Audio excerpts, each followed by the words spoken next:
friends, welcome to the Tech Listen channel. So friends, today I will talk about Watercool's Heatkiller V water block for NVIDIA RTX 4080 Fe. So friend, it is the perfect choice for those who want to equip their graphics card with powerful and stylish graphics card cooler. And this water cooler is specially designed for NVIDIA RTX 4080 Founders Edition and provides optimal cooling performance for the GPU, voltage converter and VRAM. And friend, we have heavily optimized the cooling structure around the graphics chip, and the 48 by 0.3 mm fin use ensure high cooling performance with a constantly high flow rate, and a flow optimized acrylic jet plate ensure an ideal coolant distribution.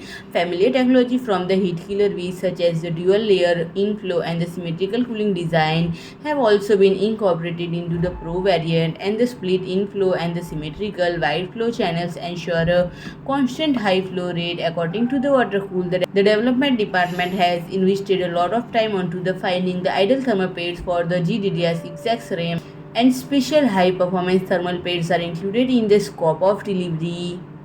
And friend, the new Heatkiller V Pro integrates the backplate into the assembly concept. Not only does the black backplate ensure a better distribution of force around the cooling block, it also further enhances the unique design of the cooler, and the pre-installed aRGB strip now use a modular plug-in system, and the high compatibility ensure that the Heatkiller V Pro can be integrated into almost all lighting concepts. And friend, if I talk about pricing, it is available from €239.95. So friend, if you like my video, please do like, share and comment, and don't forget to subscribe my channel and press the bell icon.